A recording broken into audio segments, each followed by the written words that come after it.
Hoy, hermanos, hemos escuchado dos palabras preciosas.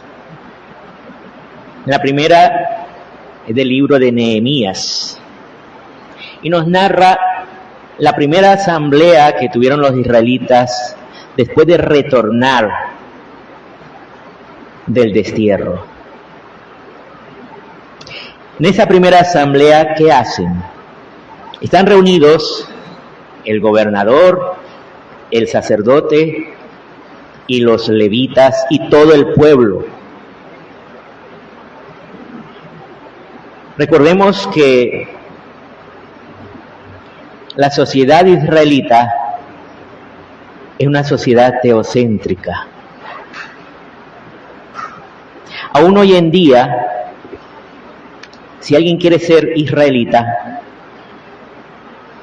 es un requisito, aparte de haber vivido un tiempo en Israel, o demostrar su ascendencia, ¿verdad? Alguien que pueda demostrar su ascendencia hasta llegar a una tribu.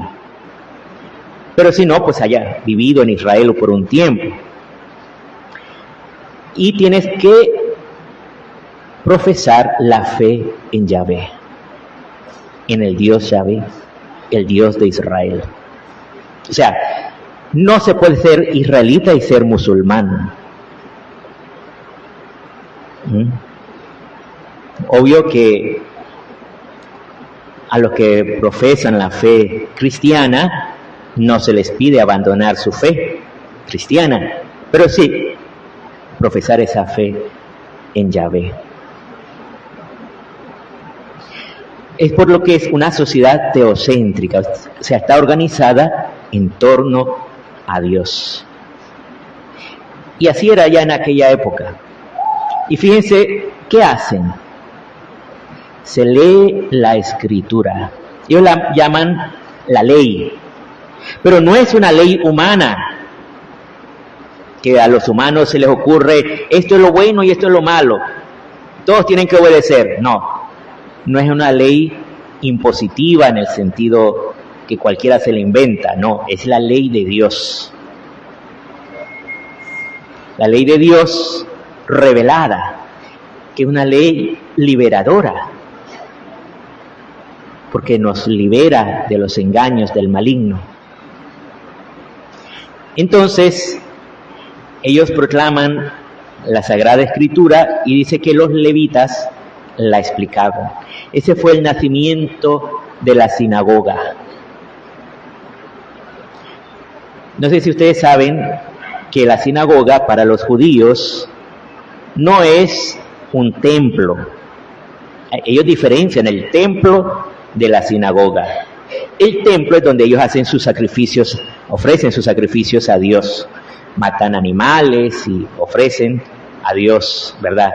Esos sacrificios, ofrecen el incienso y otras cosas. También hacen donativos, ¿verdad? Pero todo eso se llama templo. Otra cosa es la sinagoga. La sinagoga es donde ellos se reúnen a leer la Sagrada Escritura. Entonces, en la sinagoga se lee la Escritura y después el jefe de la sinagoga o alguien invitado por él explica esta Sagrada Escritura aplicándola a la vida de las personas. Y entonces puede hablar de la vida personal, familiar, religiosa, pero también a veces también tocan temas sociales, económicos, políticos. ¿Por qué? Porque la palabra de Dios lo ilumina todo, ilumina toda la vida del ser humano. Entonces de allí viene, de la sinagoga, nos viene a nosotros la homilía. La homilía que nos hace el sacerdote viene de la sinagoga judía. Ellos explicaban la Escritura. Aún hoy en día, cuando se reúnen en una sinagoga, toman la Escritura y la explican, aplicándola a la vida real. Eso es algo similar a lo que hacemos nosotros, los sacerdotes, en la misa. Tomamos la palabra de Dios y la aplicamos a la vida real de las personas. En esto no solamente se tocan temas religiosos, algunos piensan que en la iglesia solo se debe tocar temas religiosos, que si te portas bien, que si vas a misa, que si rezas, pero también hay que ver cómo está esa vida en relación con la familia, con las personas que te rodean, en el barrio, en la sociedad, ¿verdad? Todo esto es lo que ilumina la palabra de Dios. Y Jesús dice, envía a 72 a anunciar que el reino de los cielos ha llegado. No es que ellos no tengan la escritura, pero en ese momento lo central es anunciar que el reino de los cielos ha llegado. Después van a tomar también la escritura, los apóstoles, cuando vayan anunciando esto mismo. Pero en ese momento van a anunciar que el reino de los cielos ha llegado. También es normal comprender que cuando se va sin itinerancia y vas a predicarle a cualquiera que se te aparece, era muy difícil llevar los textos de la Escritura, porque recordemos que no tenían libros como nosotros, sino eran pergaminos, y si los llevaban a la intemperie, llovía o les daba el sol, esos textos se dañan. Entonces no los podían llevar así de cualquier manera, en un momento, un viaje así, intempestivo. Entonces van así anunciando, eso es lo primero que hacen los apóstoles, anunciar la palabra de Dios. Ellos anuncian aquí que el reino de los cielos ha llegado. ¿Qué es el reino de los cielos? Significa que ahora es posible permitir que Dios reine en nuestra vida. O sea, que nuestra vida sea teocéntrica. Que nuestra vida no gire en torno a nuestros planes, nuestros deseos, nuestros anhelos, sino en torno a Dios. Porque Dios es quien te ama, Dios es quien te ha creado, Dios es quien te llama al cielo, a la vida eterna. Por eso, si tú lo que piensas es que tu felicidad es lograr tus planes, entonces no has descubierto el reino de Dios. Porque lo que está anunciando es que el reino de los cielos ha llegado, es que ahora puedes permitir a Dios que reine en tu vida.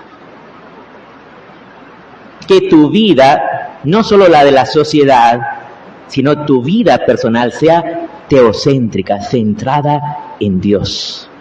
Y entonces, decir que Dios reine, que Dios se acerca a ti, si tú quieres que Dios, ese reino de Dios llegue a tu vida, significa preguntarte cada día, Señor, ¿cuál es tu voluntad para mí? ¿Qué es lo que tú quieres para mi vida? Obviamente, si ya has entrado en un estado de vida, como puede ser un matrimonio, por ejemplo, tú te preguntas, Señor, ¿tú qué quieres para mi vida? Lo primero que va a querer es lo propio de un matrimonio, por ejemplo, la fidelidad. Dios no va a querer para ti la infidelidad, Dios no va a querer para ti el adulterio, sino va a querer que te mantengas en fidelidad. Dios va a querer que puedas recibir los hijos que Él te quiere dar, regalar,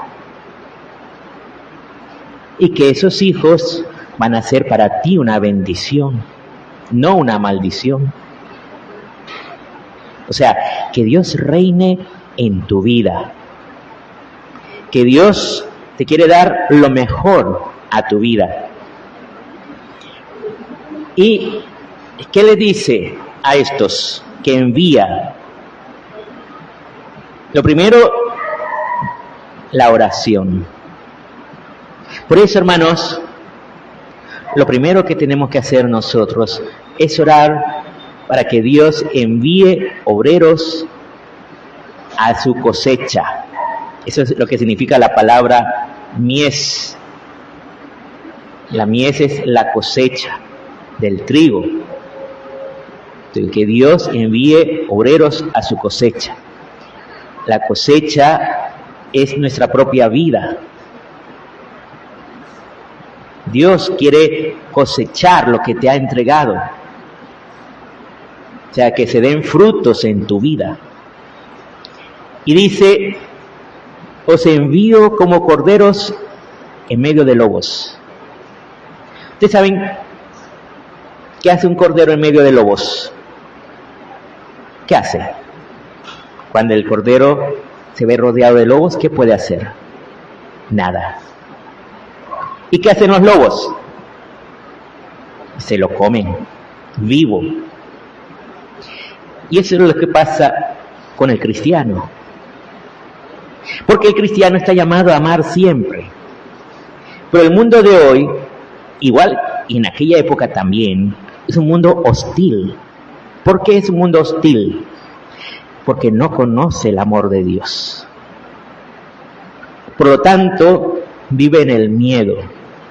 Y quien está en el miedo es violento, siempre. Entonces, el cristiano siempre va a llevarlas de perder. Por eso vemos tantos cristianos que han sido mártires. Me impresionaba escuchar un periodista hace algunos años decía que si se hiciera una estadística de todos los que han muerto, cristianos que han muerto por ser cristianos, atención, tanto en el siglo XX como XXI, podría decirse que ha muerto un cristiano cada 5 minutos. De todos los cristianos que han muerto, porque se han matado miles de cristianos. En nada más siglo XX y XXI. Miles de cristianos. Por ejemplo, en España, en la época de los comunistas, en México, cuando fueron perseguidos, en la cristiada, en los países socialistas, cuántos cristianos han matado, en los países islámicos, que matan porque ellos, cada uno interpreta el Corán como le da la gana, no tienen una jerarquía que les enseñe a interpretar el Corán, no, cada uno lo interpreta como le da la gana. Entonces cada uno puede decir, no, el Corán me dice que tengo que matar a esta gente cristiana. Otro dice, no, hay que respetarlos porque son la religión del libro. No tienen, o sea, alguien que les guíe. Entonces, muchos cristianos han sido asesinados. ¿Qué significa eso para nosotros? Significa que el ser cristiano significa aceptar que nos pueden matar, que nos pueden encarcelar, que nos pueden hacer daño y que nosotros estamos llamados a perdonar, a comprender, a amar a nuestros enemigos.